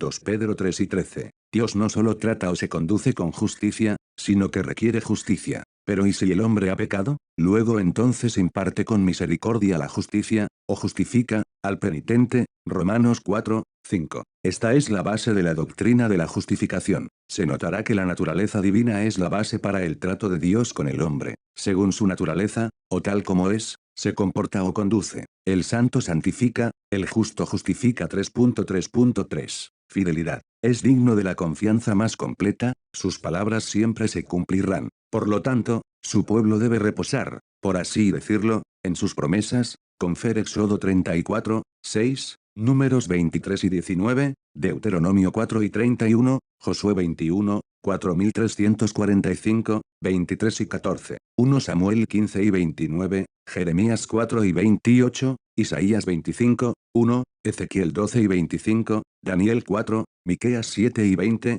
Lucas 18, 7, 8, Romanos 3, 4, 15, 8, 1 Corintios 1, 9, 10 y 13, 2 Corintios 1 y 20, Tesalonicenses 5 y 24, 2 Tesalonicenses 3, 3, 2 Timoteo 2 y 13, Hebreos 6 y 18, 10 y 23, 1 Pedro 4 y 19, Apocalipsis 15, 3, 3.3.4. Misericordia. La misericordia de Dios es la bondad divina ejercida para aliviar las desgracias y aflicciones de sus criaturas, es la cualidad que hace a Dios condolerse y tomar medidas para el alivio de ellas, y cuando se trata de un pecador impenitente, es la cualidad que conduce a Dios a sentir paciencia longánima. Joyes Confer Tito 3, 5, Lamentaciones 3 y 22, Daniel 9, 9, Jeremías 3 y 12, Salmo 32, 5, Isaías 49 horas y 13 minutos. 54, 7, si se quiere una de las más hermosas descripciones de la misericordia de Dios, léase el Salmo 103, 8 a 18. El conocimiento de su misericordia se convierte en fundamento de esperanza,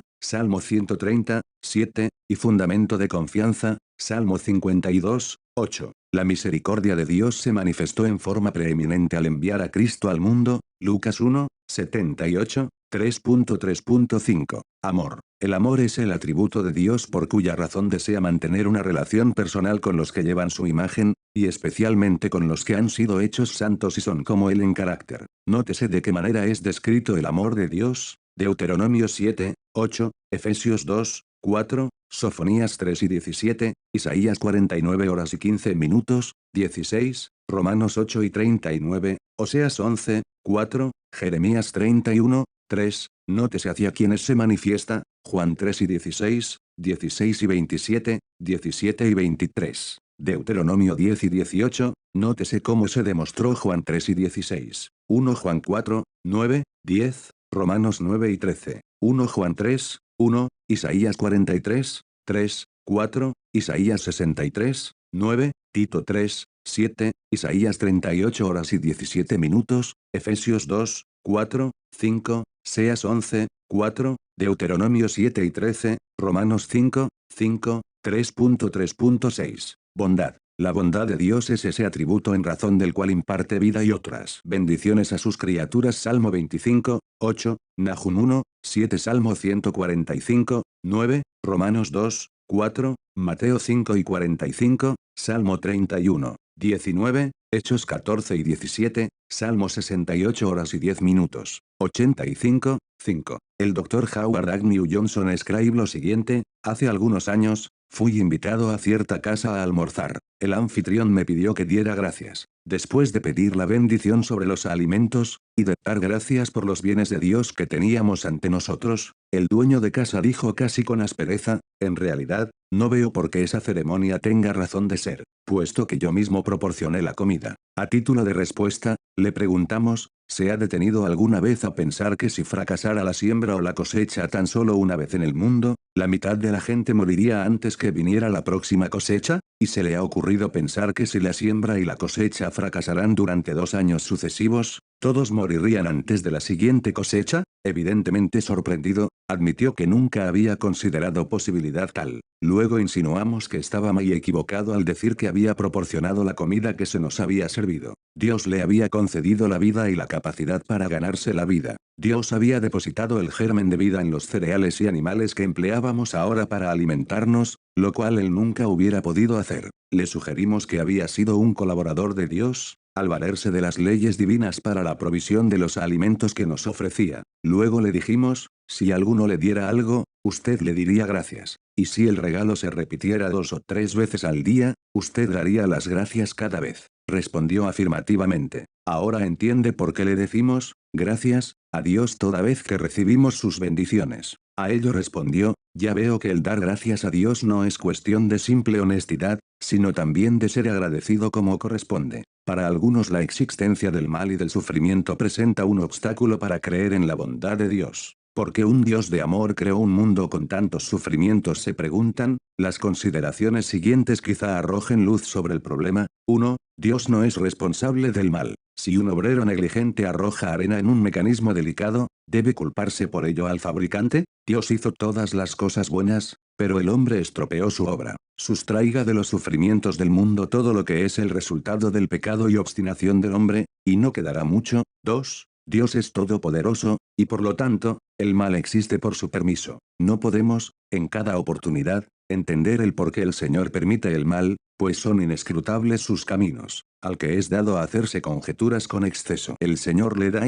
que a ti, sígueme tú. Sin embargo, podemos entender parte de sus caminos, lo suficiente como para saber que no comete error alguno. Robert L. Stevenson, el famoso autor, escribió en cierta oportunidad lo siguiente: si yo, desde mi atisbadero, mirando con ojos miopes la más pequeña fracción del universo, puedo percibir en mi propio destino evidencias dispersas de un plan, y algunas señales de una bondad que todo lo rige, ¿me enojaré tanto como para quejarme de que todo no puede ser descifrado? ¿No debo maravillarme más bien con infinita y agradecida sorpresa, de que en un plan tan amplio parece que he podido leer, aunque poco, y ese poco fue alentador para la fe? 3. Dios es tan grande que hace triunfar el bien sobre el mal. Recordemos que hizo que resultara para bien la maldad de los hermanos de José, Faraón, Herodes y de aquellos que rechazaron y crucificaron a Jesucristo. Un sabio antiguo dijo lo siguiente: el Dios Todopoderoso no permitiría de manera alguna mal en sus obras si no fuera tan omnipotente y bueno que aún del mal podría sacar el bien. Muchos creyentes han salido de los fuegos del sufrimiento con un carácter purificado y la fe fortalecida. El sufrimiento los ha impulsado a refugiarse en el seno de Dios. El sufrimiento ha sido el dinero mediante el cual han adquirido carácter probado en el fuego. 4. Dios ha organizado el universo de acuerdo con leyes naturales, y estas leyes insinúan la posibilidad de accidentes. Por ejemplo, si una persona con descuido, o deliberadamente da un paso en el borde de un precipicio, sufre las consecuencias de desobedecer la ley de la gravedad. Sin embargo, estamos de acuerdo en que existan esas leyes, pues de otra manera el mundo se encontraría en un estado de confusión. 5. Se debe recordar que este no es el orden perfecto de cosas. Dios tiene otra vida y una edad futura en la cual reivindicará todos sus actos. En virtud de que Dios trabaja de acuerdo con el sistema horario celestial, quizá pensemos a veces que se demora. No obstante, defenderá a sus elegidos con rapidez. Lucas 18, 7, 8. No se debe juzgar a Dios hasta que no haya caído el telón del último acto del drama de los siglos. Veremos entonces que bien lo ha hecho todo. 4. La Trinidad de Dios. 4.1. Presentación de la doctrina. Las Sagradas Escrituras enseñan que Dios es uno, y que fuera de él no hay Dios. Podría surgir la pregunta siguiente: ¿cómo podría Dios tener comunión antes que las criaturas finitas comenzaran a existir? Respondemos que la unidad divina es una unidad compuesta, y que en esta unidad hay realmente 3 personas distintas, cada una de ellas es la divinidad, pero consciente en grado supremo de las otras 2 personas. Entonces existía una eterna comunión antes que los seres finitos fueran creados. Por lo tanto, Dios nunca estuvo solo. No es que haya 3 dioses, cada uno de ellos independiente, de existencia propia, por sí mismo. Los tres cooperan con una mente y propósito, de manera que en el sentido más exacto del vocablo, son uno. El Padre crea, el Hijo redime y el Espíritu Santo santifica. Sin embargo, en cada una de esas operaciones, los tres están presentes. El Padre es preeminentemente creador, y el Hijo y el Espíritu se presentan en la función de cooperar en esa obra creadora. El Hijo es preeminentemente el Redentor, y el Padre y el Espíritu se presentan en la función de enviar al Hijo para redimir. El Espíritu Santo es el santificador, y el Padre y el Hijo cooperan en esa obra santificadora. La Trinidad es una comunión eterna, pero la obra de la redención del hombre provocó su manifestación histórica. El Hijo entró en el mundo de una nueva forma cuando se revistió de naturaleza humana, y se le dio un nuevo nombre, Jesús. El Espíritu Santo entró en el mundo en una nueva forma, es decir, como el Espíritu de Cristo, encarnado en la Iglesia. Sin embargo, los tres obran juntos. El Padre testificó del Hijo, Mateo 3 y 17, y el Hijo testificó del Padre, Juan 5 y 19. El Hijo testificó del Espíritu, Juan 14 y 26, y más tarde el Espíritu testificó del Hijo, Juan 15 y 26. Parece todo eso difícil de comprender, como podría ser de otra manera, puesto que tratamos de describir la vida interior del Dios Todopoderoso. La doctrina de la Trinidad es claramente una doctrina revelada, y no una concebida por la razón del hombre. ¿De qué otra manera podríamos aprender con respecto a la naturaleza interior de la divinidad, excepto por la revelación? 1 Corintios 2 y 16. Es cierto que el vocablo Trinidad no aparece en el Nuevo Testamento. Se trata de una expresión teológica, inventada durante el siglo II para describir a la divinidad. Pero el planeta Júpiter existió antes que fuera designado con tal nombre y la doctrina de la Trinidad figuraba en la Biblia antes que técnicamente se la denominara por ese nombre. 4.2. Definición de la doctrina.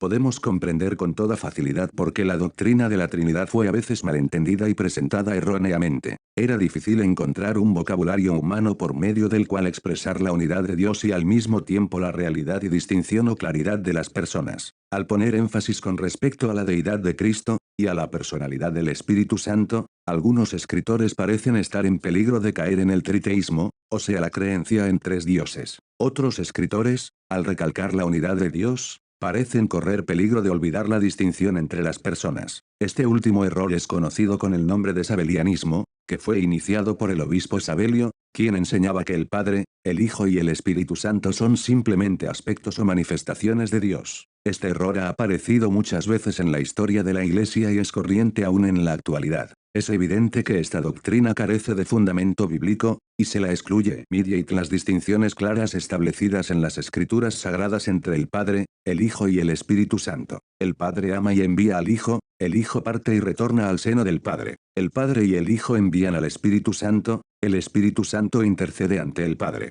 Si entonces el Padre, el Hijo y el Espíritu Santo son Dios solo bajo diferentes aspectos o nombres, luego el Nuevo Testamento es una serie de confusiones. Por ejemplo, al leer la oración intercesora, Juan 17 con la idea de que el Padre, el Hijo y el Espíritu Santo son una sola persona, revelará lo absurdo de la doctrina, como me he dado la potestad de toda carne, para que yo dé vida eterna a todos los que me dé. Yo me he glorificado en la tierra, he acabado la obra que me di a mí mismo que hiciera ahora pues, me glorifico a mí mismo con la gloria que tenía conmigo antes que el mundo fuese. Como fue preservada la doctrina de la Trinidad para que no cayera en el sabelianismo, que niega la distinción entre las tres personas de la Trinidad, y el triteísmo o sea la creencia en tres dioses distintos en la Trinidad, mediante la formulación de dogmas, es decir, interpretaciones que definen la doctrina y la protegen del error. El ejemplo siguiente de un dogma se encuentra en el símbolo de Atanasio, formulado durante el siglo V. Dice así: adoramos a un Dios en la Trinidad,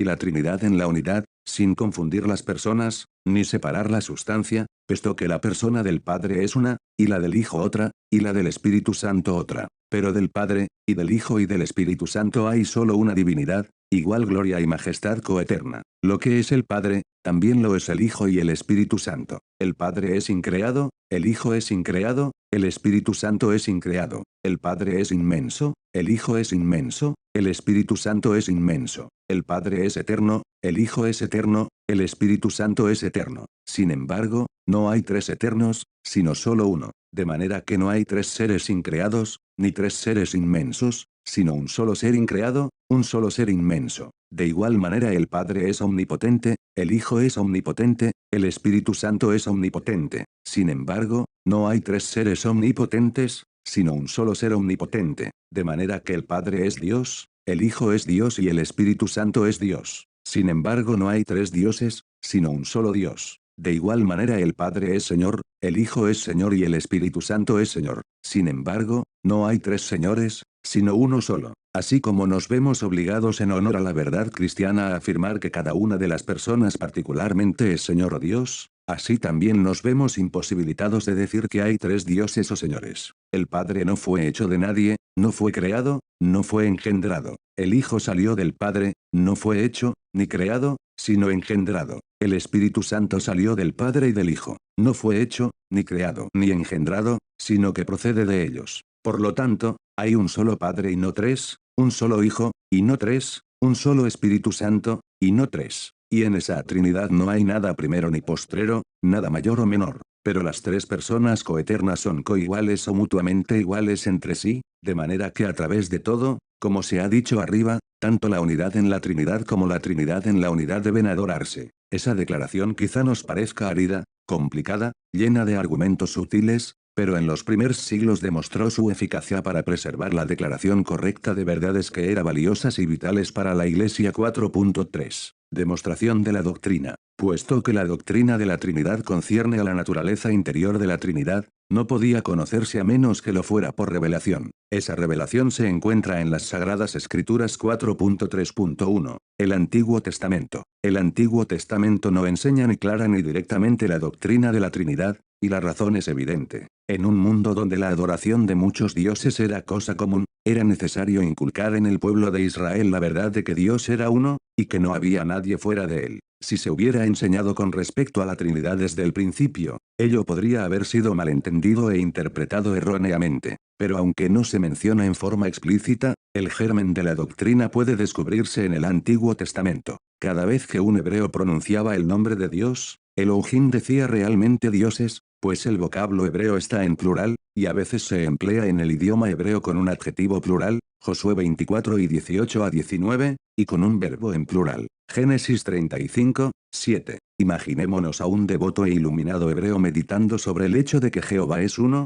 y al mismo tiempo Elohim, o dioses. Es posible imaginarse que llegaría a la conclusión de que había una pluralidad de personas en un Dios. Pablo el apóstol jamás cesó de creer en la unidad de Dios, tal como se le había enseñado desde la infancia. 1 Timoteo 2, 5. 1 Corintios 8, 4, más aún, recalcó que no enseñaba otras cosas que aquellas que se encontraban en la ley y los profetas. Su Dios era el Dios de Abraham, Isaac y Jacob, no obstante lo cual, predica con respecto a la deidad de Cristo, Filipenses 2, 8, 1 Timoteo 3 y 16, y la personalidad del Espíritu Santo, Efesios 4 y 30, y coloca a tres personas juntas en la bendición apostólica, 2 Corintios 13 y 14. Cada uno de los componentes de la Trinidad es mencionado en el Antiguo Testamento: 1, Padre, Isaías 63 horas y 16 minutos y Malaquías 2 y 10, 2, el Hijo de Jehová Salmo 45, 6, 7, 2, 6, 7, 12,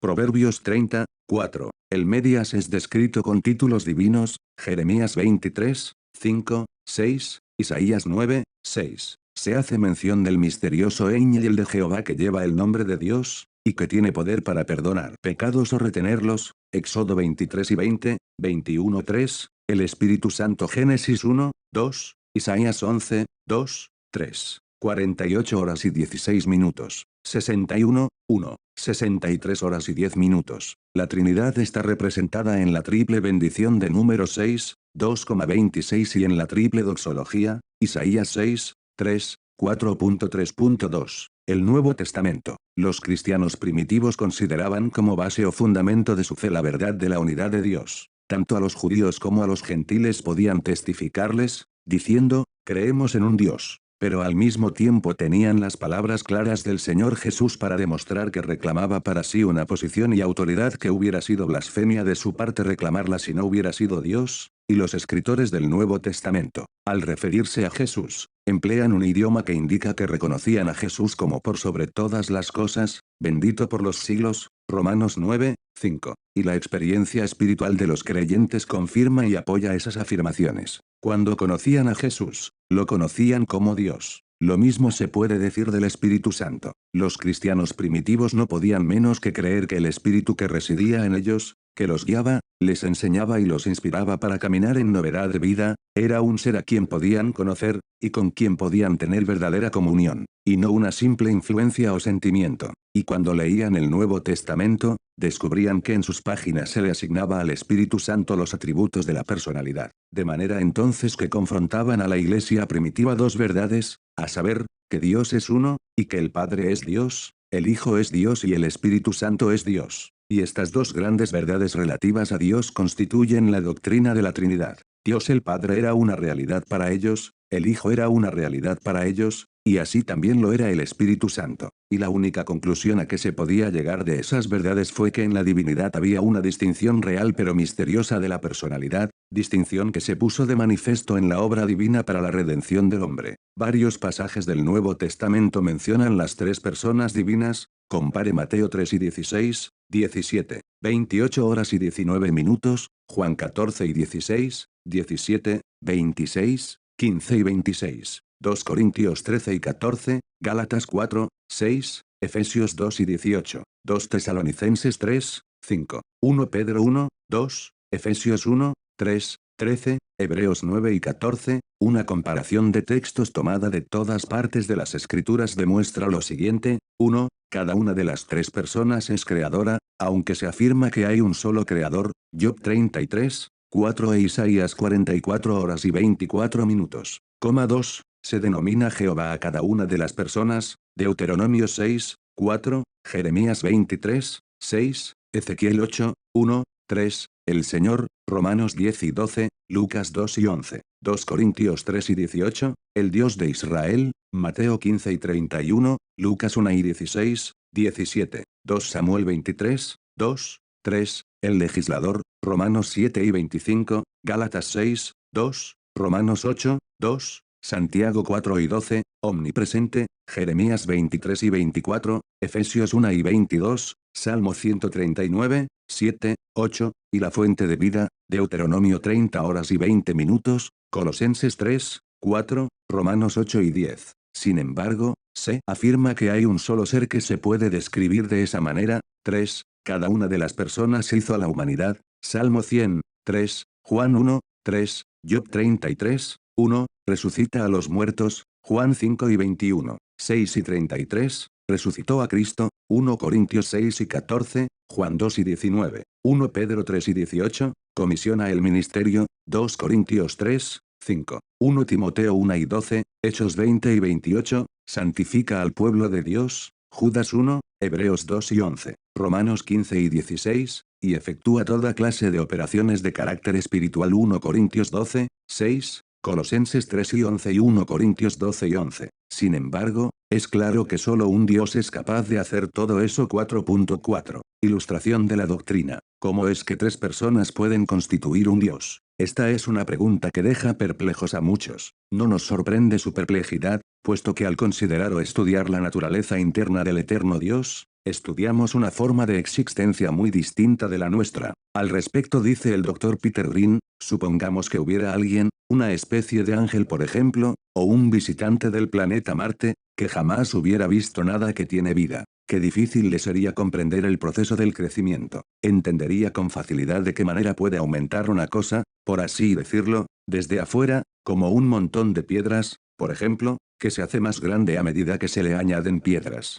Pero le sería difícil comprender cómo algo podía crecer, por así decirlo, desde adentro para afuera, y por sí mismo. La idea del crecimiento le sería muy difícil de comprender, y si se trataba de una persona engreída, impaciente, indócil, era casi seguro que no la comprendería. Supongamos ahora que a este mismo ser extraño, después de haber aprendido algo con respecto a la vida y al crecimiento, según se observa en los árboles y plantas, se le expusiera una nueva verdad, es decir, la de la inteligencia. Según se observa en los animales superiores, qué difícil le sería entender el proceso por el que una cosa nos gusta o no, el acto de elegir y rechazar, el saber y ser ignorante. Si la vida es difícil de entender, cuanto más lo es la mente. Aquí también tendría que demostrar humildad, paciencia y docilidad. para comprender esas ideas. Pero tan pronto como comenzara a comprender el significado de la mente y cómo funciona, tendría que procurar entender algo más elevado que la mente, según se observa en los seres humanos. Nuevamente se vería confrontado aquí con algo nuevo, extraño, y que no se podría explicar haciendo referencia a lo que había conocido hasta entonces. Tendría que ser esmerado, humilde y dócil. Luego nuestro ángel visitante procedente de Marte esperaría,